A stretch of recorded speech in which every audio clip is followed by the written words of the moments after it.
ಆರೋಗ್ಯದಿಂದಲೇ ಸಕಲ ಸೌಭಾಗ್ಯ. ಮಾನವನ ಜೀವನಕ್ಕೆ ಆರೋಗ್ಯವೇ ಭಾಗ್ಯ.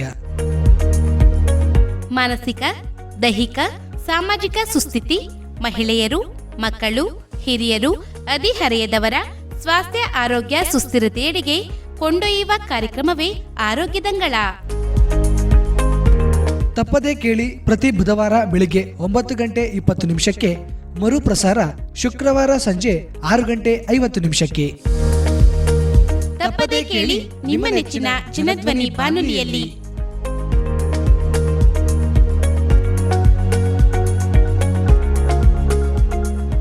ಪ್ರಿಯ ಜನಧ್ವನಿ ಕೇಳುಗರಿಗೆಲ್ಲ ನಮಸ್ಕಾರ. ಇದು ನಿಮ್ಮ ನೆಚ್ಚಿನ ಹಾಗೂ ಮೈಸೂರಿನ ಮೊಟ್ಟಮೊದಲ ಜನಧ್ವನಿ ಸಮುದಾಯ ಬಾನುಲಿ ಕೇಂದ್ರ 90.8 ಕಂಪನಾಂಕದಲ್ಲಿ ಸರಗೂರಿನಿಂದ ಪ್ರಸಾರವಾಗುತ್ತಿದೆ. ಕೇಳುಗರೆ, ಕರ್ನಾಟಕ ರಾಜ್ಯ ಏಡ್ಸ್ ಪ್ರಿವೆನ್ಷನ್ ಸೊಸೈಟಿ ಇವರ ಪ್ರಾಯೋಜಕತ್ವದಲ್ಲಿ ಜನಧ್ವನಿ ಪ್ರಸ್ತುತಪಡಿಸುತ್ತಿರುವ ಆರೋಗ್ಯದಂಗಳ ಕಾರ್ಯಕ್ರಮಕ್ಕೆ ಆತ್ಮೀಯ ಸ್ವಾಗತ.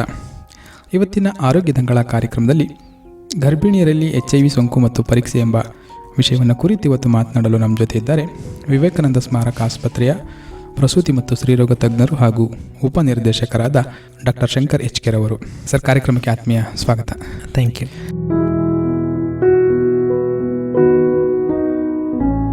ಸರ್, ಗರ್ಭಿಣಿಯರು ಅಂತ ಬಂದಾಗ ಹಲವಾರು ರೀತಿಯ ಪರೀಕ್ಷೆಗಳನ್ನ ಮಾಡಲಾಗ್ತದೆ. ಅದರಲ್ಲಿ ಒಂದು HIV ಪರೀಕ್ಷೆನೂ ಕೂಡ ಒಂದು ಬಹಳ ಮುಖ್ಯ.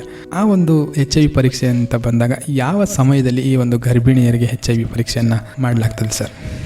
ಸೊ HIV ಪರೀಕ್ಷೆ ನೀವು ಹೇಳಿದಾಗೆ ತುಂಬ ಮುಖ್ಯವಾಗಿರೋದ್ರಿಂದ ನಾವು ಫಸ್ಟ್ ವಿಸಿಟ್ ಅಂದರೆ ಮೊದಲನೇ ಬಾರಿನೇ ಆಸ್ಪತ್ರೆಗೆ ಗರ್ಭಿಣಿ ಸ್ತ್ರೀಯರು ಭೇಟಿ ಕೊಟ್ಟಾಗ ಅಥವಾ ಈಗ ಅವ್ರದ್ದು ಪ್ರೆಗ್ನೆನ್ಸಿ ಕನ್ಫರ್ಮೇಷನ್ ಏನಾಗುತ್ತೋ ಕನ್ಫರ್ಮೇಷನ್ ಆದಾಗ ನಾವು ಯಾವ್ಯಾವ ಪರೀಕ್ಷೆಗಳನ್ನು ಮಾಡಿಸ್ತೀವೋ ಅದರಲ್ಲಿ HIV ಕೂಡ ಒಂದಾಗಿರುತ್ತೆ. ಅಂದರೆ ಆ್ಯಸ್ ಅರ್ಲಿ ಆಸ್ ಪಾಸಿಬಲ್, ಎಷ್ಟು ಬೇಗ ಸಾಧ್ಯ ಆಗುತ್ತೋ ಅಷ್ಟು ಬೇಗ ಅದನ್ನು ಮಾಡಿಸ್ಬೇಕು. ಸೊ ಮೊದಲನೇ ಭೇಟಿ ಅಥವಾ ಮೊದಲನೇ ಪರೀಕ್ಷೆ ಮಾಡಿಸೋ ಸಂದರ್ಭದಲ್ಲೇ ಅದನ್ನು ಮಾಡಿಸ್ಬೇಕಾಗುತ್ತೆ. ಸರ್, ಈಗ ತಾವು ಹೇಳ್ದಂಗೆ ಮೊದಲನೇ ಭೇಟಿ ಅಥವಾ ಮೊದಲನೇ ಪರೀಕ್ಷೆಯಲ್ಲಿ ಕೂಡ HIV ಪರೀಕ್ಷೆನ ಮಾಡಿಸ್ಬೇಕಾಗತ್ತೆ ಅಂತ ಹೇಳಿದ್ರಿ.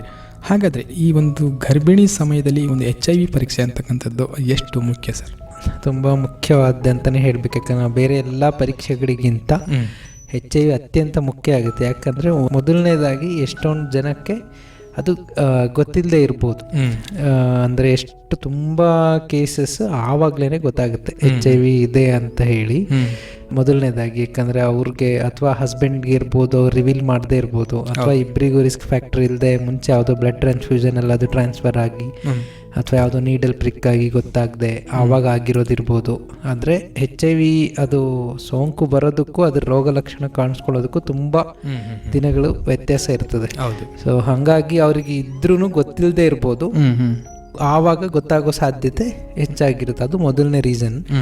ಎರಡನೇದು, ಆ ಥರ ನಾವು ಮುಂಚೆನೆ ಮಾಡಿಸೋದ್ರಿಂದ ಎಷ್ಟು ಬೇಗ ಕಂಡುಹಿಡಿತೀವೋ ಅಷ್ಟು ಅದನ್ನು ತಾಯಿಯಿಂದ ಮಗುಗೆ ಬರೋದನ್ನ ತಡೆಗಟ್ಟಬಹುದು. ಸೊ ಹಾಗಾಗಿನೇ ನಾವು ಬೇಗ ಮಾಡಿಸೋದು. ಏನಕ್ಕೆ ಮೊದಲನೇ ವಿಸಿಟ್ ಅಂತ ಅಂದರೆ, ನಾವು ಕರೆಕ್ಟಾಗಿ ಟ್ರೀಟ್ಮೆಂಟ್ ಸ್ಟಾರ್ಟ್ ಮಾಡಿದ್ರೆ ತಾಯಿಯಿಂದ ಮಗುಗೆ ಬರುವಂಥ ಸಂಖ್ಯೆ, ಅಂದರೆ ನಾವು ಈ ಫಸ್ಟು ಮೊದಲನೇ 1ನೇ ತಿಂಗಳು 2ನೇ ತಿಂಗಳೊಳಗಡೆ ಶುರು ಆಗ್ಬಿಡ್ತು ಟ್ರೀಟ್ಮೆಂಟ್ ಅಂತಂದರೆ ತಾಯಿಯಿಂದ ಮಗುಗೆ ಬರುವಂಥ ಚಾನ್ಸಸ್ ತುಂಬ ಕಡಿಮೆ ಆಗುತ್ತೆ. ಅದಕ್ಕೆ ಮೊದಲನೇ ವಿಸಿಟಲ್ಲಿ ಕಂಪಲ್ಸರಿ ಮಾಡಬೇಕಾಗುತ್ತೆ. ಓಕೆ ಸರ್, ಈಗ ತಾವು ಹೇಳ್ದಂಗೆ ಏನು ಗರ್ಭಿಣಿಯರಿಗೆ ಮೊದಲನೇ ಒಂದು ಭೇಟಿನಲ್ಲೇ ಕೂಡ ಈ ಒಂದು HIV ಪರೀಕ್ಷೆಗಳನ್ನ ಮಾಡಿಸ್ತೀವಿ ಅಂತ ಹೇಳಿದ್ರಿ. ಈಗ ತಾವು ಹೇಳ್ದಂಗೆ ಈ ಒಂದು ಗರ್ಭಿಣಿಯರಲ್ಲಿ HIV ಪರೀಕ್ಷೆಯನ್ನು ಮಾಡಿಸ್ತಕ್ಕಂಥದ್ದು ಕೂಡ ಬಹಳ ಮುಖ್ಯ. ಈಗ ಒಂದು ವೇಳೆ ಸರ್, ಈಗ ಈ ಥರ ಒಂದು ಪರೀಕ್ಷೆಗಳನ್ನು ಮಾಡಿಸಿ ಏನಾದರೂ ಅವ್ರುಗಳಿಗೆ ತೊಂದರೆ ಇದೆ ಅಥವಾ HIV ಸೋಂಕು ಇದೆ ಅಂತ ದೃಢಪಟ್ಟು ಅಥವಾ ಕಂಡು ಬಂದರೆ, ಸೊ ನಂತರದಲ್ಲಿ ಒಂದು ಮುಂದಿನ ಕ್ರಮ ಏನು ಮಾಡಬೇಕು ಸರ್? ಸೊ ಮೊದಲನೇದಾಗಿ ಆ ಥರ ಕಾಯಿಲೆ ಇದೆ ಅಂತ ಕಂಡು ಬಂದ ತಕ್ಷಣವೇ ಮೊದಲನೇದಾಗಿ ಭಯ ಬೀಳಬಾರ್ದು. ಯಾಕಂದರೆ ಇವಾಗ ನಮಗೆ ಅತ್ಯಂತ ಉತ್ಕೃಷ್ಟವಾದಂಥ ಚಿಕಿತ್ಸೆ ಲಭ್ಯ ಇರೋದರಿಂದ ಕಾಮನ್ನಾಗಿ HIV ಟೆಸ್ಟನ್ನು ಪ್ರೆಗ್ನೆನ್ಸಿ ಟೈಮಲ್ಲಿ ಮಾಡಬೇಕಾದ್ರೆ ಅವರ ಹಸ್ಬೆಂಡ್ಗೂ ಕೂಡ ನಾವು ಮಾಡಿರ್ತೀವಿ. ಸೊ ಇಬ್ಬರು ದಂಪತಿಗಳಿಬ್ಬರಿಗೂ ಮಾಡೋ ಅಂಥದ್ದು ಪ್ರಾಕ್ಟೀಸ್. ಬೇರೆ ಯಾವ ಪರೀಕ್ಷೆನೂ ಮಾಡಿಸಲ್ಲ. ಹಸ್ಬೆಂಡ್ಗೆ ಮೇಯ್ನ್ ಆಗಿ ನಾವು ಈ ಥರ HIV ಪರೀಕ್ಷೆನ ಮಾಡಿಸ್ಕೊಂಡಿರ್ತೀವಿ. ಕೆಲವೊಂದು ಸಲ ಅದು ಮಿಸ್ ಆಗಿರ್ಬೋದು ಅಥವಾ ಅವ್ರ ಪೇಷಂಟ್ ಹಸ್ಬೆಂಡ್ ಬಂದಿಲ್ಲದೆ ಇರ್ಬೋದು. ಆ ಥರದ ಸಂದರ್ಭದಲ್ಲಿ ಇವರಿಗೆ ಪಾಸಿಟಿವ್ ಅಂತ ಗೊತ್ತಾದ ತಕ್ಷಣ ಅವ್ರನ್ನ ಟೆಸ್ಟ್ ಮಾಡಬೇಕಾಗುತ್ತೆ. ಯಾಕಂದರೆ ಅವ್ರಿಗೂ ಟ್ರೀಟ್ಮೆಂಟ್ ಶುರು ಮಾಡಬೇಕಾಗಿರೋದ್ರಿಂದ ಅವರಿಗೆ ಇಲ್ಲ ಬರೀ ಇವರಿಗೆ ಯಾರಿಗೆ ಇಬ್ಬರಿಗೆ ಅಥವಾ ಒಬ್ಬರಿಗೆ ಇದ್ರೂ ಕೂಡ ಮೊದಲು ಆಪ್ತ ಸಮಾಲೋಚನೆ ಮಾಡಲಾಗುತ್ತೆ. ಅವ್ರಿಗೆ ಏನೇನು ಡೀಟೇಲ್ಸ್ ಕಂಪ್ಲೀಟ್ ಆಗಿ ಏನು ಈ ಥರ ಬಂದಿರೋದ್ರಿಂದ ಮುಂದಿನ ಕ್ರಮಗಳು ಏನೇನು ತಗೋಬೇಕು ಮತ್ತು ಯಾವ ಥರ ಟ್ರೀಟ್ಮೆಂಟ್ ಸ್ಟಾರ್ಟ್ ಮಾಡ್ತೀವಿ. ಯಾಕಂದರೆ ಅದು ಲೈಫ್ ಲಾಂಗ್ ಟ್ರೀಟ್ಮೆಂಟ್. ಹೌದು, ಒಂದ್ಸಲ ಶುರುವಾದರೆ ಅದು ನಿಲ್ಸೋಂಗಿಲ್ಲ. ಅದ್ರದ್ದು ಇಂಪಾರ್ಟೆನ್ಸ್ ಏನು ಅದು ಹೇಳ್ಕೊಡ್ತಾರೆ ಅವರಿಗೆ. ಅದರಿಂದ ಕಾಂಪ್ಲಿಕೇಶನ್ಸ್ ಆಗದೆ ಇರೋ ಥರ ಯಾವ ಥರ ತಡೆಗಟ್ಬೋದು. ಅದಕ್ಕಿಂತ ಇಂಪಾರ್ಟೆಂಟಾಗಿ ಸ್ಟಿಗ್ಮಾ ಅಂದರೆ ಇದು ಏನು ಸಾಮಾಜಿಕವಾಗಿ ಅವ್ರ ಮೇಲೆ ಬೀಳುವಂಥ ತುಂಬ ಪರಿಣಾಮಗಳು. ಒಂದ್ಸಲ HIV ಅಂತ ಅಂದರೆ ಸೊ ನಮಗೆಲ್ಲ ಗೊತ್ತಿರೋಗೆ ಅದು ಸಮಾಜದಲ್ಲಿ ಅದನ್ನು ನೋಡೋ ದೃಷ್ಟಿನೇ ತುಂಬ ಇರೋದ್ರಿಂದ ಸೊ ಅದರಿಂದ ಹೇಗೆ ನಮ್ಮನ್ನು ನಾವು ಪ್ರೊಟೆಕ್ಷನ್ ಮಾಡ್ಕೊಳ್ಳೋದು ಅಥವಾ ಆ ಥರದ ಕಂಡೀಷನ್ ಇದ್ದು ಸರ್ವೈವ್ ಆಗೋದು ಹೇಗೆ ಅನ್ನೋದನ್ನೆಲ್ಲ ಫಸ್ಟ್ ಕಂಪ್ಲೀಟಾಗಿ ಅವ್ರಿಗೆ ಡೀಟೇಲ್ ಹೇಳಿಬಿಟ್ಟು ಇಮ್ಮಿಡಿಯೇಟಾಗಿ ಯಾವತ್ತು ಗೊತ್ತಾಗುತ್ತೋ ಅದಕ್ಕೆ ಬೇಸಿಕ್ ಕೆಲವು ಪರೀಕ್ಷೆಗಳಿರುತ್ತೆ.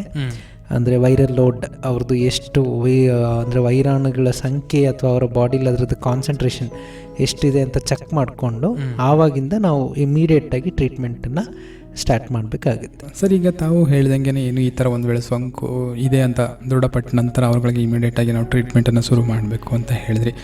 ಸೊ ಅದೇ ರೀತಿ ಈಗ ತಾಯಿಯಿಂದ ಮಗುವಿಗೆ ಈ HIV ಹೇಗೆ ಹರಡುತ್ತೆ ಸರ್? ಮೇಯ್ನಾಗಿ ತಾಯಿಯಿಂದ ಮಗುಗೆ ಬರೋವಂಥದ್ದು ನಾವು ಇದನ್ನು ವರ್ಟಿಕಲ್ ಟ್ರಾನ್ಸ್ಮಿಷನ್ ಅಥವಾ ಟ್ರಾನ್ಸ್ಪ್ಲಾಸೆಂಟಲ್ ಟ್ರಾನ್ಸ್ಮಿಷನ್ ಅಂತ ಹೇಳ್ತೀವಿ. ಸೊ ತಾಯಿಯಿಂದ ಮಗುಗೆ ಎಲ್ಲ ಥರದ ಅಂದರೆ ನ್ಯೂಟ್ರಿಷನ್ ಇರ್ಬೋದು, ಆಕ್ಸಿಜನ್ ಇರ್ಬೋದು, ಪೋಷಕಾಂಶಗಳಿರ್ಬೋದು, ಎಲ್ಲದು ಟ್ರಾನ್ಸ್ಫರ್ ಆಗೋದಕ್ಕೆ ತಾಯಿ ಮತ್ತು ಮಗು ಮಧ್ಯ ಒಂದು ಆರ್ಗನ್ ಇರುತ್ತೆ. ಅದು ಪ್ಲಾಸೆಂಟ ಅಂತ ಹೇಳ್ತೀವಿ. ಅದು ಪ್ರೆಗ್ನೆನ್ಸಿಲಿ ಮಾತ್ರ ಫಾರ್ಮ್ ಆಗಿಬಿಟ್ಟು ಡೆಲಿವರಿ ಆದ ತಕ್ಷಣ ಅದು ಹೊರಗಡೆ ಬರುತ್ತೆ. ಸೊ ಅದರದ್ದು ಕೆಲಸನೇ ನಾವು ತಾಯಿಯಿಂದ ಮಗುಗಿರೋ ಟ್ರಾನ್ಸ್ಫರ್ ಮೀಡಿಯಂ ಥರ ಅದು. ಸೊ ಆ ದಾರಿಲಿ ರಕ್ತ ಸಂಚಾರ ಎಲ್ಲದನ್ನು ಕೂಡ ಎಕ್ಸ್ಚೇಂಜ್ ಆಗ್ತಾ ಇರೋದ್ರಿಂದ ಮೊದಲನೇದಾಗಿ ಆ ದಾರಿಯಿಂದ ಬರ್ಬೋದು. ಸೊ ಅದರದ್ದು ರಿಸ್ಕ್ ಮೇಯ್ನಾಗಿ ಡೆಲಿವರಿ ಟೈಮಲ್ಲಿ ಜಾಸ್ತಿ ಆಗುತ್ತೆ. ಡೆಲಿವರಿ ಆಗೋ ಟೈಮಲ್ಲಿ ಇಮಿಡಿಯೇಟ್ಲಿ ಜಸ್ಟ್ ಬಿಫೋರ್ ಡೆಲಿವರಿ ಆವಾಗ ಬ್ಲೀಡಿಂಗ್ ಎಲ್ಲ ಜಾಸ್ತಿ ಇರೋದ್ರಿಂದ ಆವಾಗ ಒಂದು ಚಾನ್ಸ್. ಅದು ಬಿಟ್ಟರೆ ಬ್ರೆಸ್ಟ್ ಫೀಡಿಂಗ್. ಸೊ ಬ್ರೆಸ್ಟ್ ಫೀಡಿಂಗಿಂದ ಕೂಡ ಎದೆ ಹಾಲು ಕೊಡೋದ್ರಿಂದ ಕೂಡ ಬರ್ಬೋದು. ಇದೆರಡು ಮಾರ್ಗಗಳಿಂದ ಯೂಶ್ವಲಿ ತಾಯಿಯಿಂದ ಮಗುಗೆ HIV ಟ್ರಾನ್ಸ್ಫರ್ ಆಗುವಂಥದ್ದು. ಸರ್, ಈಗ ತಾವು ಹೇಳ್ದಂಗೆ ಬ್ರೆಸ್ಟ್ ಫೀಡಿಂಗ್ ಮಾಡಿಸೋ ಸಂದರ್ಭದಲ್ಲೂ ಕೂಡ ಬರೋ ಸಾಧ್ಯತೆ ಇರುತ್ತೆ ಅಂತ ಹೇಳಿದ್ರಿ.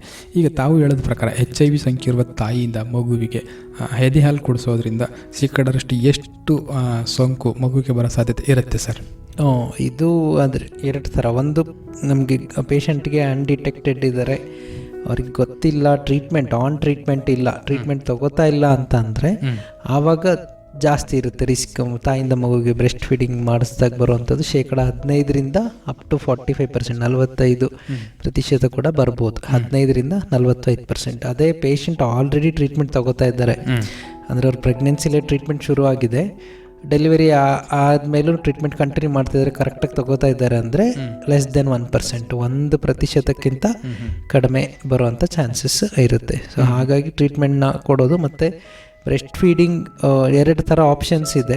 ಒಂದು ಪೂರ್ತಿ ಏನು ಬ್ರೆಸ್ಟ್ ಫೀಡ್ ಮಾಡ್ದೇ ಪಾಪುಗೆ ಬೇರೆ ನಾವೇನು ಫೀಡಿಂಗ್ ಇದನ್ನು ಕೊಡ್ತೀವೋ, ಫಾರ್ಮುಲಾ ಫೀಡ್ ಅಂತ ಏನು ಹೇಳ್ತೀವಿ, ಅದನ್ನು ಕೊಟ್ಟು ಕೂಡ ನಾವು ಟ್ರೀಟ್ಮೆಂಟ್ ತೊಗೋಬೋದು ರಿಸ್ಕ್ ಕಡಿಮೆ ಮಾಡಲಿಕ್ಕೆ. ಬಟ್ ಅದು ಮೇಯ್ನಾಗಿ ಈಗ ಭಾರತದಂಥ ದೇಶಗಳಲ್ಲಿ ಅದನ್ನು ಅಫೋರ್ಡಬಲ್ ಮಾಡೋಕ್ಕೆ ಇರತಕ್ಕಂಥ ಜನ ಕೂಡ ತುಂಬ ಕಡಿಮೆ ಇರ್ತಾರೆ. ಬೇರೆ ಮಗುಗೆ ಉಳಿದಿದ್ದಂಥ ಪೋಷಕಾಂಶಗಳನ್ನು ನಾವು ಬರೀ ಫಾರ್ಮುಲಾ ಫೀಡಲ್ಲಿ ಕೊಡೋಕ್ಕೂ ಆಗಲ್ಲ. ಸೊ ಎರಡೂ ಥರದ ಆಪ್ಷನ್ಸ್ ಇದೆ. ಬಟ್ ಕಾಮನ್ ಆಗಿ ಮೇಯ್ನಾಗಿ ನಾವು ಬ್ರೆಸ್ಟ್ ಫೀಡಿಂಗ್ನ ಕಂಟಿನ್ಯೂ ಮಾಡೋಕ್ಕೆ ಹೇಳ್ತೀವಿ, ಅದ್ರ ಜೊತೆಗೇ ಟ್ರೀಟ್ಮೆಂಟ್ ತೊಗೊಳಕ್ಕೆ ಹೇಳ್ತೀವಿ. Because risk less than 1%. ಅದೂ ತಾಯಿ ಮುಂಚೆಯಿಂದ ಕರೆಕ್ಟಾಗಿ ಟ್ರೀಟ್ಮೆಂಟ್ ತೊಗೋತಾ ಇದ್ದರೆ ತುಂಬ ರೇರಾಗಿ ಟ್ರಾನ್ಸ್ಫರ್ ಆಗುವಂಥದ್ದು. ಓಕೆ ಸರ್, ಈಗ ಒಂದು ವೇಳೆ ಈಗ ಇಷ್ಟೆಲ್ಲ ಮುಂಜಾಗ್ರತೆ ವಹಿಸಿ ಈಗ ತಾಯಿ ಗರ್ಭಿಣಿ ಸಮಯದಲ್ಲೇ ಅವರಿಗೆ ಸೋಂಕಿದೆ ಅಂತ ದೃಢಪಟ್ಟ ನಂತರ ಅವರು ಸರಿಯಾದ ಪ್ರಮಾಣದಲ್ಲಿ ಚಿಕಿತ್ಸೆಯನ್ನು ಕೂಡ ತೆಗೆದುಕೊಳ್ತಾ ಇರ್ತಾರೆ, ಸರಿಯಾದ ಕ್ರಮಗಳನ್ನ ಕೂಡ ಅನುಸರಿಸ್ತಾರೆ. ಆದರೆ ತಾವು ಹೇಳಿದ ಪ್ರಕಾರ ಎಲ್ಲೋ 1% ಏನಾದರೂ ಮಗುವಿಗೆ ಸೋಂಕು ಅಂತ ಏನಾದರೂ ಕಂಡು ಬಂದಾಗ ಸೊ ನಂತರದಲ್ಲಿ ತಾಯಿ ಮತ್ತು ಮಗುವಿನ ಚಿಕಿತ್ಸಾ ಕ್ರಮಗಳು ಏನು ಸರ್? ಮಗುವಿಗೆ ಯಾವ ಥರ ಚಿಕಿತ್ಸೆಗಳಿದೆ ಮತ್ತು ತಾಯಿಗೆ ಯಾವ ಥರ ಟ್ರೀಟ್ಮೆಂಟ್ ಇರುತ್ತೆ ಸರ್? ಮೊದಲನೇದಾಗಿ ಪರೀಕ್ಷೆಗಳು ಯಾವಾಗ ಮಾಡಬೇಕು ಅಂತ, ಅದಾದಮೇಲೆ ಟ್ರೀಟ್ಮೆಂಟ್. ನಾವು ಪರೀಕ್ಷೆ ಅಂದರೆ ಈಗ ತಾಯಿಗೆ ಆಲ್ರೆಡಿ ಕನ್ಫರ್ಮ್ ಆಗಿದೆ, ಅವರು HIV ಪಾಸಿಟಿವ್ ಅಂತ ಗೊತ್ತಿದೆ, ಸೋಂಕಿರೋ ದೃಢಪಟ್ಟಿದೆ ಅಂದರೆ ಮಗುಗೆ ಇಮಿಡಿಯೇಟಾಗಿ ಡೆಲಿವರಿ ಆದ ತಕ್ಷಣ ಸಿರಪ್ ಇರುತ್ತೆ. ಸೊ ನೆವಿರಪಿನ್ ಸಿರಪ್ ಅಂತ ಹೇಳಿ ಅದನ್ನು ಡೆಲಿವರಿ ಆದ ತಕ್ಷಣವೇ ಸ್ಟಾರ್ಟ್ ಮಾಡ್ತೀವಿ. ಸೊ ಅದನ್ನು ಸ್ಟಾರ್ಟ್ ಮಾಡಿಬಿಟ್ಟು 6 ವಾರಗಳ ಕಾಲ ಏನು ಪರೀಕ್ಷೆಗಳಿರೋದಿಲ್ಲ. ಸೊ 6 ವಾರಗಳಾದಮೇಲೆ ಮೊದಲನೇ ಪರೀಕ್ಷೆ ನಡೆಯುತ್ತೆ ಪಪ್ಪುಗೆ. ಸೊ ಆ ಮೊದಲನೇ ಪರೀಕ್ಷೆಯಲ್ಲಿ ಏನಾದರೂ ಸೋಂಕು ಇದೆ ಅಂತಲೇ ಆವಾಗಲೇ ಪಾಸಿಟಿವ್ ಬಂತು ಅಂದರೆ ಕ್ರಾಸ್ ವೆರಿಫೈ ಮಾಡಬೇಕು. ಕ್ರಾಸ್ ಕನ್ಫರ್ಮ್ ಮಾಡೋದಕ್ಕೆ ಮತ್ತೆ ಬೇರೆ ರೀತಿಯಾದಂಥ ಪರೀಕ್ಷೆಗಳಿರುತ್ತೆ. ಅದು ದೃಢಪಟ್ಟರೆ ಅವಾಗ ಮಗುಗೂ ಚಿಕಿತ್ಸೆ ಶುರು ಮಾಡಬೇಕಾಗುತ್ತೆ. ಸೊ 6 ವಾರ ಆದಮೇಲೆ ಮತ್ತೆ ಏನೂ ತೊಂದರೆ ಇಲ್ಲ ಅಂತ ಅಂದರೆ ನೆಕ್ಸ್ಟು 6 ತಿಂಗಳು, ಪಾಪುಗೆ 6 ತಿಂಗಳಾಗೋವರೆಗೂ ಕಾಯಬೇಕು. 6 ತಿಂಗಳಾದ್ಮೇಲೆ 2ನೇ ಪರೀಕ್ಷೆ ಇರುತ್ತೆ. ಸೊ 2ನೇ ಪರೀಕ್ಷೆ ಆದಮೇಲೆ ಸೇಮ್, ಅದರಲ್ಲಿ ಏನಾದರೂ ಪಾಸಿಟಿವ್ ಬಂತಂದರೆ ಇಮಿಡಿಯೇಟಾಗಿ ಟ್ರೀಟ್ಮೆಂಟ್ ಸ್ಟಾರ್ಟ್ ಮಾಡಬೇಕು. ಆಮೇಲೆ ಅದು 6 ವಾರಕ್ಕೇನೆ ನಾನು ನಿನ್ನ ಮೊದಲೇನು ಸಿರಪ್ ಹೇಳಿದೆ ಅದನ್ನು ಸ್ಟಾಪ್ ಮಾಡಿಬಿಟ್ಟು ಇನ್ನೊಂದು ಬೇರೆ ಥರದ ಸಿರಪ್ ಇರುತ್ತೆ, ಕ್ವಾಟ್ರಿಮಾಕ್ಸೋಜಲ್ ಅಂತ ಹೇಳಿ. ಆ ಸಿರಪ್ಪನ್ನು 6 ವಾರಗಳಿಂದ ಶುರು ಮಾಡ್ತೀವಿ, ಅದನ್ನು ಕಂಟಿನ್ಯೂ ಮಾಡ್ತಾ ಇರ್ತೀವಿ. ಸೊ 6 ತಿಂಗಳಾದಮೇಲೆ ಚೆಕ್ ಮಾಡಿ ನೋಡ್ತೀವಿ. ಚೆಕ್ ಮಾಡಿ ನೋಡಿಬಿಟ್ಟು 6 ತಿಂಗಳಲ್ಲಿ ಮತ್ತೆ ಏನಾದರೂ ಪಾಸಿಟಿವ್ ಬಂತಂದರೆ ರೆಗ್ಯುಲರ್ HIV ಟ್ರೀಟ್ಮೆಂಟ್. ಈಗ ನಾನು ಹೇಳ್ತಾ ಇರೋ ಸಿರಪ್ಗಳೆಲ್ಲ ಇದು ಪ್ರೊಫೈಲ್ಯಾಕ್ಸಿಸ್ ಅಂತ, ಅಂದರೆ ಜಸ್ಟ್ ಇರ್ಬೋದು, ಇದ್ದರೆ ತೊಂದರೆ ಆಗಬಾರ್ದು ಅಂತ ಶುರು ಮಾಡಿರೋಂಥ ಟ್ರೀಟ್ಮೆಂಟ್ಸ್. ಅಕಸ್ಮಾತ್ ಪಾಸಿಟಿವ್ ಬಂತಂದರೆ ಡೈರೆಕ್ಟಾಗಿ ರೆಗ್ಯುಲರ್ ಏನೋ ನಾವು ಟ್ರೀಟ್ಮೆಂಟ್ ಇವಾಗ ರೆಜಿಮೆನ್ ಇದೆ ಅದನ್ನೇ ಸ್ಟಾರ್ಟ್ ಮಾಡಬೇಕಾಗುತ್ತೆ. ಸೊ 6 ತಿಂಗಳಲ್ಲೂ ಏನೋ ನೆಗೆಟಿವ್ ಬಂತು ಅಂತ ಅಂದರೆ ಲಾಸ್ಟ್ ಟೆಸ್ಟ್ 18ನೇ ತಿಂಗಳಲ್ಲಿ ಇರುತ್ತೆ, ಅಂದರೆ 1.5 ವರ್ಷಕ್ಕೆ. ಸೊ ಅದು ಲಾಸ್ಟ್ ಟೆಸ್ಟ್. ನೀವಂದರೆ ಒಂದು ಮಗು ತಾಯಿಯಿಂದ ಕಂಪ್ಲೀಟಾಗಿ HIV ಬರದೆ ಸೇಫ್ ಆಗಿದೆ ಅಂತ ಹೇಳಬೇಕು ಅಂತ ಅಂದರೆ ಅದು ಲಾಸ್ಟ್ ಟೆಸ್ಟ್. 18ನೇ ತಿಂಗಳಲ್ಲಿ ಪರೀಕ್ಷೆ ಮಾಡೋದು. ಅದರಲ್ಲಿ ನೆಗೆಟಿವ್ ಬಂತಂದರೆ ಮತ್ತೆ ಯಾವುದೇ ರೀತಿಯಾದಂಥ ಪರೀಕ್ಷೆಗಳು ಇರೋದಿಲ್ಲ. ಸೊ 18 ತಿಂಗಳಲ್ಲಿ ನೆಗೆಟಿವ್ ಬಂತಂದರೆ ಸೇಫ್, ಮಗು ಸೇಫ್ ಅಂತೇಳಿ. ಆವಾಗ ಪಾಸಿಟಿವ್ ಬಂತಂದ್ರೂ ಮತ್ತೆ ಸೇಮ್ ನಾವು ಏನು ರೆಗ್ಯುಲರ್ HIV ಟ್ರೀಟ್ಮೆಂಟ್ ಇದೆಯೋ ಅದನ್ನು ಶುರು ಮಾಡಬೇಕು. ಅಂದರೆ ಮಗುಗೂ ಕೂಡ ನಿರಂತರವಾಗಿ ಒಂದು ವೇಳೆ ಆ ಥರ ಸಮಸ್ಯೆ ಅಂತ ಕಂಡು ಬಂದಾಗ ಆ ರೆಗ್ಯುಲರ್ ಟ್ರೀಟ್ಮೆಂಟ್ ಸೇಮ್, ಅದು ಸೇಮ್ ದೊಡ್ಡವರಿಗೆ ಯಾವ ಥರ ಇರುತ್ತೋ ಅದರಲ್ಲೇ ಕಡಿಮೆ ಡೋಸ್ಗಳಲ್ಲಿ ಮಕ್ಕಳಿಗೆ ಕೂಡ ಚಿಕಿತ್ಸೆ ಲಭ್ಯ ಇರುತ್ತೆ. ಸೊ ಅದನ್ನು ಲೈಫ್ ಲಾಂಗ್ ತೊಗೋಬೇಕಾಗುತ್ತೆ. ಬಟ್ ಅದು ಅಷ್ಟು ಆ ಟೈಮಲ್ಲಿ ತೊಗೊಳಕ್ಕೆ ಶುರು ಮಾಡಿದಾಗ ಯೂಶ್ವಲಿ ಅವರು ದೊಡ್ಡವರಾಗೋ ಅಷ್ಟೊತ್ತಿಗೆ ಏನೂ ತೊಂದರೆಗಳಿರಲ್ಲ. ಬಟ್ ಯಾವುದೇ ಟ್ರೀಟ್ಮೆಂಟ್ನ ನಿಲ್ಲಿಸೋದಕ್ಕೆ ಆಪ್ಷನ್ ಇರಲ್ಲ ಅಷ್ಟೇ. ಸೊ ಅವಾಗ ಗೊತ್ತಾಯಿತು ಅಂದರೆ ಅವ್ರ ಜೀವನ ಪೂರ್ತಿ ತೊಗೊಳ್ಳೇಬೇಕಾಗುತ್ತೆ ಪಾಸಿಟಿವ್ ಅಂತ ಬಂದರೆ. 1 2 3 4 ನಿಮಗಿದು ಗೊತ್ತೇನು, ನಿಮಗಿದು ಗೊತ್ತೇನು, 1 2 3 4 ನಿಮಗೆ ಗೊತ್ತೇನು, ನಿಮಗೆ ಗೊತ್ತೇನು. ನಿಮಗೆ ಗೊತ್ತೇ, HIV ಸೋಂಕು 4 ರೀತಿಯಲ್ಲಿ ಹರಡುತ್ತದೆ. HIV ಸೋಂಕು ಇರುವ ಮಹಿಳೆ ಅಥವಾ ಪುರುಷರೊಂದಿಗೆ ಅಸುರಕ್ಷಿತ ಲೈಂಗಿಕ ಸಂಪರ್ಕ ಮಾಡುವುದರಿಂದ, HIV ಸೋಂಕು ಇರುವ ಗರ್ಭಿಣಿ ತಾಯಿಯಿಂದ ಮಗುವಿಗೆ ಪರೀಕ್ಷೆ ಮಾಡದ ರಕ್ತವನ್ನು ಪಡೆಯುವುದರಿಂದ, ಹಳೆಯ ಸಂಸ್ಕರಿಸದೇ ಇರುವ ಸೂಜಿ ಸಿರಿಂಜುಗಳನ್ನು ಬಳಸುವುದರಿಂದ HIV ಏಡ್ಸ್ ಸೋಂಕು ಹರಡುತ್ತದೆ. ತಾರತಮ್ಯವೇಕೆ, ದೂರ ಇಡುವಿರೇಕೆ, ಎಲ್ಲರಂತೆಯೇ ಅವರಿಗಿಹುದು ಬಾಳು, ನೊಂದ ಮನದಲ್ಲಿ ತುಂಬದಿರಲಿ ಸೇಡು. HIV ಏಡ್ಸ್ ಸೋಂಕಿನ ವ್ಯಕ್ತಿಯ ಮನೆಯವರು ಉದಾರವಾಗಿ ನಡೆದುಕೊಂಡಾಗ ಮಾತ್ರ ಸೋಂಕು ಹರಡುವಿಕೆ ತಡೆಗಟ್ಟುವಲ್ಲಿ ಸೋಂಕಿರುವ ವ್ಯಕ್ತಿಗೆ ಆತ್ಮವಿಶ್ವಾಸ ಹೆಚ್ಚಾಗುತ್ತದೆ. ಕರ್ನಾಟಕ ರಾಜ್ಯ ಏಡ್ಸ್ ಪ್ರಿವೆನ್ಷನ್ ಸೊಸೈಟಿ. ಸರ್, ಈಗ ತಾವು ಹೇಳದಂಗೆ ಈಗ ಒಂದು ವೇಳೆ ಈ ಥರ ತಾಯಿಯಿಂದ ಮಗುವಿಗೆ HIV ಹರಡದೇ ಇರ್ತಕ್ಕಂಥ ಒಂದು ನಿಟ್ಟಿನಲ್ಲಿ ಏನೇನು ಮುಂಜಾಗ್ರತೆಯನ್ನು ವಹಿಸಬೇಕಾಗತ್ತೆ ಸರ್ ಗರ್ಭಿಣಿ ಸಮಯದಲ್ಲಿ? ಮುಂಜಾಗ್ರತೆ ಮೊದಲನೇದಾಗಿ ಎಲ್ಲರೂ ಮ್ಯಾಂಡೇಟ್ರಿ ಪರೀಕ್ಷೆ, ಅದು ಈಗ ಆಲ್ರೆಡಿ ಎಲ್ಲ ಕಡೆನೂ ಪ್ರೈವೇಟ್ ಆಗಲಿ ಗೌರ್ಮೆಂಟ್ ಆಗಲಿ ಎಲ್ಲ ಹಾಸ್ಪಿಟಲ್ಸಲ್ಲೂ ಕಂಪಲ್ಸರಿ ಗರ್ಭಿಣಿ ಸ್ತ್ರೀಯರಿಗೆ ಮೊದಲನೇ ಒಂದು ಅವರ ಭೇಟಿಯಲ್ಲೇ ಆಸ್ಪತ್ರೆಗೆ ಭೇಟಿಯಲ್ಲೇ ಪರೀಕ್ಷೆ ಮಾಡಿಸ್ಬೇಕಂತ ಹೇಳಿ ಸ್ಟ್ರಿಕ್ಟಾಗಿ ಅದು ಎಲ್ಲ ಕಡೆ ನಡೀತಾ ಇದೆ ಆಲ್ಮೋಸ್ಟ್. ಸೊ ಅದು ಮೊದಲನೇ ಹೆಜ್ಜೆ. ನಾವು ಪರೀಕ್ಷೆ ಮಾಡಿಸ್ಬಿಟ್ಟು, ಯಾಕಂದರೆ ಎಷ್ಟು ಬೇಗ ನಾವು ಅದನ್ನು ಕಂಡುಹಿಡಿತೀವೋ ಅಷ್ಟು ತಾಯಿಯಿಂದ ಮಗುಗೆ ಬರೋದನ್ನು ತಪ್ಪಿಸ್ಬೋದು. ಈಗ ನೀವು 1ನೇ ತಿಂಗಳಲ್ಲಿ ಕಂಡುಹಿಡಿದು ಟ್ರೀಟ್ಮೆಂಟ್ ಸ್ಟಾರ್ಟ್ ಮಾಡಿದರೆ ಚಾನ್ಸಸ್ ತುಂಬ ಕಡಿಮೆ ಇರುತ್ತೆ. ಅದೇ ನಾವು 7-8ನೇ ತಿಂಗಳಲ್ಲಿ ಗೊತ್ತಾಯಿತು ಅಂತ ಅಂದರೆ ಅಲ್ಲಿವರೆಗೂ ಟೆಸ್ಟೇ ಆಗಿಲ್ಲ, ಸೊ ಪೇಷಂಟ್ ಸಿಕ್ಕಿಲ್ಲ ಹಾಸ್ಪಿಟ್ಲ್ಗಳಿಗೆ ಹೋಗೋದಕ್ಕೆ. ಸೊ ಈಗ ನಮ್ಮ ಇಲ್ಲಿ ಫಾರ್ ಎಕ್ಸಾಂಪಲ್ ಟ್ರೈಬಲ್ ಪೇಷಂಟ್ಸ್ ಇರ್ಬೋದು, ಅಥವಾ ಇದ್ರ ಬಗ್ಗೆ ನಾಲೆಡ್ಜ್ ಇಲ್ಲದೆ ಇರೋವಂಥವ್ರು ಇರ್ಬೋದು, ಹಾಸ್ಪಿಟ್ಲಿಗೆ ಹೋಗೋಕ್ಕಾಗದೇ ಇರ್ಬೋದು ಅವರಿಗೆ. ಅಂಥವ್ರು ಯಾವಾಗ 7-8ನೇ ತಿಂಗಳಲ್ಲಿ ಸಿಕ್ಕು ನಾವೇನಾದರೂ ಪರೀಕ್ಷೆ ಮಾಡಿ ಆವಾಗ ಪಾಸಿಟಿವ್ ಬಂತು ಅಂತಂದರೆ ಆವಾಗ ಟ್ರೀಟ್ಮೆಂಟ್ ಶುರು ಮಾಡಿದ್ರೂ ಕೂಡ ಚಾನ್ಸಸ್ ರಿಸ್ಕ್ ಜಾಸ್ತಿ ಇರುತ್ತೆ ತಾಯಿಯಿಂದ ಮಗುಗೆ ಟ್ರಾನ್ಸ್ಫರ್ ಆಗುವಂಥದ್ದು. ಸೊ ಎಷ್ಟು ಬೇಗ ನಾವು ಕಂಡುಹಿಡಿತೀವೋ ಅಷ್ಟು ಬೇಗ ನಮಗೆ ಎಫೆಕ್ಟಿವ್ ಆಗಿ ಟ್ರಾನ್ಸ್ಮಿಷನ್ ರಿಸ್ಕ್ನ ಕಡಿಮೆ ಮಾಡ್ಬೋದು. ಇದು ಮೊದಲನೇದು. 2ನೇದು ರೆಗ್ಯುಲರ್ ಟ್ರೀಟ್ಮೆಂಟ್ ಮತ್ತು ಫಾಲೋ ಅಪ್. ಸೊ ಅದೇ ಅಂದರೆ ತುಂಬ ಎಫೆಕ್ಟಿವ್. ಇವಾಗ ಕರೆಂಟ್ ಇರೋವಂಥ ಏನು ಚಿಕಿತ್ಸೆ ಇದೆಯೋ ಅದು ತುಂಬ ಲೈಕ್ ಪರಿಣಾಮಕಾರಿಯಾದಂಥ ಚಿಕಿತ್ಸೆ. ಹಾಗಾಗಿ ಅದು ದಿನ ತಗೊಳ್ಬೇಕಾಗಿರುತ್ತೆ ಅದು ಮೆಡಿಕೇಶನ್. ಸೊ ಯಾವತ್ತೂ ಅದನ್ನು ಮಿಸ್ ಮಾಡದೆ ರೆಗ್ಯುಲರ್ ಆಗಿ ತಗೋತಾ ಇದ್ದರೆ ಆಮೇಲೆ ಕಂಟಿನ್ಯೂಸ್ ಆಗಿ ಯಾವಾಗ ವೈದ್ಯರು ಹೇಳ್ತಾರೋ ಆವಾಗ ಅವ್ರು ಹೇಳುವಂಥ ಪರೀಕ್ಷೆಗಳು, ಅಂದರೆ ವೈರಲ್ ಲೋಡ್ ಅಂತ ನಾನು ಏನು ಹೇಳಿದೆ ಆವಾಗಲೇ. ಸೊ ಅದು ವೈರಾಣುಗಳು ಎಷ್ಟು ಸಂಖ್ಯೆಯಲ್ಲಿದೆ, ಅದು ನಾವು ಈ ಟ್ರೀಟ್ಮೆಂಟ್ ಎಫೆಕ್ಟ್ ಆಗ್ತಾ ಇದೆಯಾ ಅಂತ ಚೆಕಪ್ಗಳಿರುತ್ತೆ. ಅದನ್ನೆಲ್ಲ ಕರೆಕ್ಟಾಗಿ ಮಾಡಿಸಿ ಆ ವೈರಲ್ ಲೋಡ್ ಎಷ್ಟು ಕಡಿಮೆ ನಾವು ಮೇಂಟೈನ್ ಮಾಡ್ತೀವೋ ಅಷ್ಟು ಚಾನ್ಸಸ್ ಕಡಿಮೆ ಇರುತ್ತೆ. ಸೊ ಒಂದು ಚೆಕಪ್ ಮಾಡಿಸ್ಬೇಕು, ಗೊತ್ತಾದ ಮೇಲೆ ರೆಗ್ಯುಲರ್ ಆಗಿ ಟ್ರೀಟ್ಮೆಂಟ್ ತಗೋಬೇಕು. ಅದು ಮೇಯ್ನ್. ಅದೆಲ್ಲ ಕರೆಕ್ಟಾಗಿದ್ದಾಗ ಯಾವುದೇ ರೀತಿಯಂಥ ಡೆಲಿವರಿ, ಸಿಸೇರಿಯನ್ ಆಗಲಿ ನಾರ್ಮಲ್ ಡೆಲಿವರಿ ಆಗಲಿ ಯಾವುದೇ ಆದ್ರೂ ರಿಸ್ಕ್ ಕಡಿಮೆನೇ ಇರುತ್ತೆ, ಯಾವಾಗ ಅವರಿಗೆ ಕರೆಕ್ಟಾಗಿ ಟ್ರೀಟ್ಮೆಂಟ್ ತಗೋತಾ ಇದ್ದಾರೆ, ಬೇಗ ಶುರು ಮಾಡಿದ್ದಾರೆ ಅಂತ ಹೇಳಿದೆ. ಸರ್, ಈ ಥರ HIV ಸೋಂಕಿತ ಗರ್ಭಿಣಿಯರ ಒಂದು ಹೆರಿಗೆ ಸಮಯದಲ್ಲಿ ಏನೇನು ಮುಂಜಾಗ್ರತೆಯನ್ನು ವಹಿಸಬೇಕಾಗತ್ತೆ ಸರ್? ಹೆರಿಗೆ ಸಮಯದಲ್ಲಿ ಮೊದಲು ಅಂದರೆ ನಾವು ವೈರಲ್ ಲೋಡ್ನ ನೋಡ್ಕೋಬೇಕು. ರೀಸೆಂಟಾಗಿ ಆಗಿಲ್ಲ ಅಂತಂದರೆ ವೈರಲ್ ಲೋಡ್ ಕಂಪ್ಲೀಟಾಗಿ ಗೊತ್ತೇ ಇಲ್ಲ ಅಥವಾ ಇತ್ತೀಚೆಗಷ್ಟೇ ಶುರು ಮಾಡಿದ್ದಾರೆ ಟ್ರೀಟ್ಮೆಂಟ್ನ, ಅವರಿಗೆ ಎಕ್ಸಾಕ್ಟ್ಲಿ ನಮಗೆ ಅವ್ರದ್ದು ಕಂಡೀಷನ್ ಗೊತ್ತಿಲ್ಲ ಅಂತ ಅಂದರೆ ಸಿಸೇರಿಯನ್ ಬೇಕಾಗಬಹುದು. ಸೊ ಅವರಿಗೆ ವೈರಲ್ ಲೋಡ್ ಗೊತ್ತಿಲ್ಲ ಅಥವಾ ವೈರಲ್ ಲೋಡ್ ತುಂಬ ಜಾಸ್ತಿ ಇದೆ, ರೀಸೆಂಟಾಗಿ ಟ್ರೀಟ್ಮೆಂಟ್ ಶುರುವಾಗಿದೆ. ಸೊ ಯಾಕಂದರೆ ನಾರ್ಮಲ್ ಡೆಲಿವರಿಲಿ ಸ್ವಲ್ಪ ಈ ಟ್ರಾನ್ಸ್ಮಿಷನ್ದು ರಿಸ್ಕ್ ಸ್ವಲ್ಪ ಜಾಸ್ತಿ ಇರ್ತದೆ. ಸೊ ಹಾಗಾಗಿ ಚಾನ್ಸಸ್ ಅದು ವೈರಲ್ ಲೋಡ್ ಜಾಸ್ತಿ ಇದ್ದಾಗ ಟ್ರಾನ್ಸ್ಮಿಷನ್ ರಿಸ್ಕ್ ಜಾಸ್ತಿ ಇರೋದ್ರಿಂದ ನಾರ್ಮಲ್ ಡೆಲಿವರಿಯಲ್ಲಿ ಸಿಸೇರಿಯನ್ ಮಾಡಬೇಕಾದಂಥ ಕಂಡೀಷನ್ ಕೂಡ ಬರಬಹುದು. ಅದು ಒಂದನೇದು. ಮತ್ತು ಅವ್ರಿಗೆ ಅದು ಬಿಟ್ಟರೆ ಮುನ್ನೆಚ್ಚರಿಕೆ ಅಂತಂದರೆ ವೈದ್ಯರಿಗೆ, ಯಾಕಂದರೆ ಅದು ಹೈ ರಿಸ್ಕು ಮತ್ತು ಟ್ರಾನ್ಸ್ಫರ್ ರಿಸ್ಕ್ ಇರೋದ್ರಿಂದ ವೈದ್ಯರಿಗೆ, ಅಲ್ಲಿ ಬೇರೆ ಸಿಬ್ಬಂದಿಗೆ ಯಾರ್ಯಾರು ಕೆಲಸ ಮಾಡ್ತಾರೋ ಅವರಿಗೆ, ಸೊ ಅವರು ಕೆಲವು ವಿಶೇಷವಾದಂಥ ಪ್ರೊಟೆಕ್ಷನ್ನ ತಗೋಬೇಕಾಗುತ್ತೆ. ಪ್ರೊಟೆಕ್ಷನ್ ಅಂದರೆ ಕೆಲವು ಅಡಿಷ್ನಲ್ ಪ್ರೊಟೆಕ್ಟಿವ್ ಇನ್ಸ್ಟ್ರೂಮೆಂಟ್ಸ್ ಇರುತ್ತೆ. ಸೊ ಅದನ್ನೆಲ್ಲ ನಾವು ಫಾಲೋ ಅಪ್ ಮಾಡಿನೇ ಡೆಲಿವರಿ ಮಾಡಬೇಕಾಗ್ತದೆ. ಸರ್, ಈಗ ತಮ್ಮ ಒಂದು ಅನುಭವದ ಆಧಾರದಲ್ಲಿ ಹೇಗೆ ಸರ್ ಇತ್ತೀಚೆಗೆ ಏನಾದ್ರು ಗರ್ಭಿಣಿಯರಲ್ಲಿ ಒಂದು HIV ಸೋಂಕು ಕಂಡು ಬರ್ತಾ ಇರ್ತಕ್ಕಂಥ ಒಂದು ರೇಟ್ ಹೇಗಿದೆ ಸರ್? ಈಗ ಕಡಿಮೆ ಆಗ್ತಾ ಇದೆಯೋ ಅಥವಾ ಏನಾದರೂ ಹೇಗೆ ಸರ್?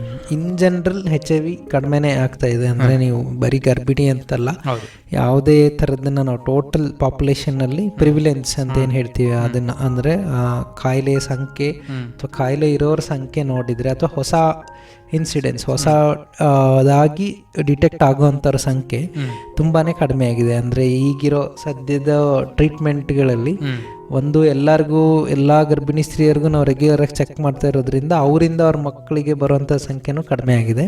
ಹಾಗಾಗಿ ಹೊಸ ಕೇಸಸ್ ಡಿಟೆಕ್ಷನ್ ಕಡಿಮೆ, ಮತ್ತು ಟ್ರೀಟ್ಮೆಂಟ್ದು ಎಫಿಕಸಿ ಅದರದ್ದು ಪರಿಣಾಮ ಕೂಡ ತುಂಬ ಚೆನ್ನಾಗಿರೋದ್ರಿಂದ ಒಬ್ಬರಿಂದ ಒಬ್ಬರಿಗೆ ಹರಡುವಂಥ ಸಂಖ್ಯೆ ಕೂಡ ಕಡಿಮೆ ಆಗಿದೆ. ಹಾಗಾಗಿ ಇತ್ತೀಚಿನ ದಿನಗಳಲ್ಲಿ ಅದರ ಡಿಟೆಕ್ಷನ್ ಬರ್ತಾ ಕಡಿಮೆ ಆಗ್ತಾನೆ ಇದೆ. ಸರ್, ಸಾಕಷ್ಟು ಮಾಹಿತಿಗಳನ್ನು ತಾವು ತಿಳಿಸ್ತೀರಿ ಸರ್. ಕೊನೆಯದಾಗಿ ನಮ್ಮ ಕೇಳುಗರಿಗೆ ಮತ್ತು ನಮ್ಮ ಸಮುದಾಯದ ಜನತೆಗೆ ಈ ಒಂದು ಗರ್ಭಿಣಿ ಸ್ತ್ರೀಯರಲ್ಲಿ ಮತ್ತು HIV ಸೋಂಕಿತರಿಗೆ ಸಂಬಂಧಪಟ್ಟಂತೆ ತಮ್ಮ ಸಲಹೆ ಅಥವಾ ಸಂದೇಶ ಏನು ಸರ್? ಈಗ ತುಂಬ ಸಲ ಹೇಳಿದೆ. ಮೊದಲನೇ ಸಲಹೆ ಅಂತಂದರೆ ಯಾರು ಮಿಸ್ ಮಾಡದೆ ಒಂದು ಸಲ ಅದು ಪ್ರೆಗ್ನೆನ್ಸಿ ಅಂತ ಗೊತ್ತಾದ ತಕ್ಷಣವೇ ಯಾವುದೇ ರೀತಿಯಾದಂಥ ಹಿಂಜರಿಕೆ ಇಲ್ಲದೆ ದಂಪತಿಗಳಿಬ್ಬರು ಕೂಡ HIV ಪರೀಕ್ಷೆಯನ್ನು ಮಾಡಿಸೋಕ್ಕಂಥದ್ದು ಅತ್ಯಂತ ಮುಖ್ಯವಾದ ಸಂದೇಶ ಅಂತಲೇ ಹೇಳ್ಬೋದು. ಯಾಕಂದರೆ ಹೇಳಿದಾಗ ಅದು ಅವರಿಗೆ ಹೈ ರಿಸ್ಕ್ ಬಿಹೇವಿಯರ್ ಅಂತ ಹೇಳ್ತೀವಿ ನಾವು. ಅವ್ರಿಗೆ ಮುಂಚೆ ಯಾವುದಾದ್ರೂ ತೊಂದರೆಗಳು ಅಥವಾ HIV ಬರೋದಕ್ಕೆ ಇರ್ತಕ್ಕಂಥ ರಿಸ್ಕ್ ಫ್ಯಾಕ್ಟರ್ಸ್ ಇಲ್ಲದೇ ಇದ್ದರೂ ಕೂಡ ಅದು ನಮಗೆ ಗೊತ್ತಿಲ್ಲದೆ ಬೇರೆ ಮಾರ್ಗದಿಂದ ಕೂಡ ಇರಬಹುದು. ಹಾಗಾಗಿ ಪರೀಕ್ಷೆ ಮಾಡಿಸ್ಕೊಳ್ಳೋದು, ಪರೀಕ್ಷೆಗೆ ಹಿಂಜರಿಕೆ ಇಲ್ಲದೆ ಪರೀಕ್ಷೆ ಮಾಡಿಸ್ಕೊಳ್ಳೋದು ಮೊದಲನೇ ಒಂದು ಇಂಪಾರ್ಟೆಂಟ್ ಇದು. ಆಮೇಲೆ ಅಕಸ್ಮಾತ್ ಏನಾದರೂ ಅದು ಪಾಸಿಟಿವ್ ಅಂತ ಗೊತ್ತಾದ್ರೂ ಅದ್ರ ಬಗ್ಗೆ ತುಂಬ ಭಯ ಪಡದೆ ಅಥವಾ ಅದರಿಂದ ಮಾನಸಿಕವಾಗಿ ಕುಗ್ಗದೆ ಟ್ರೀಟ್ಮೆಂಟ್ನ ಕರೆಕ್ಟಾಗಿ, ಯಾಕಂದರೆ ಇವಾಗ ಇರ್ತಕ್ಕಂಥ ಟ್ರೀಟ್ಮೆಂಟಲ್ಲಿ ಕರೆಕ್ಟಾಗಿ ಟ್ರೀಟ್ಮೆಂಟ್ ತೊಗೊಂಡ್ರೆ, ಈಗ ನಾವು ಇತ್ತೀಚಿನ ದಿನಗಳಲ್ಲಿ ನೋಡಿದರೆ ಲೈಫ್ ಎಕ್ಸ್ಪೆಕ್ಟೆನ್ಸಿ ಅಂದರೆ ಅವರು ಜೀವನ ನಡೆಸೋ ಅಂತ ಏನು ನಾವು ಅವಧಿ ಇದೆಯೋ ಆಲ್ಮೋಸ್ಟ್ ಎಲ್ಲ ನಾರ್ಮಲ್ HIV ಸೋಂಕು ಇಲ್ಲದೆ ಇರೋರಿಗೆ ಎಷ್ಟಿದೆಯೋ ಆಲ್ಮೋಸ್ಟ್ ಈಕ್ವಲ್ ಆಗಿದೆ ಟ್ರೀಟ್ಮೆಂಟ್ ಕರೆಕ್ಟಾಗಿ ತೊಗೊಂಡ್ರೆ.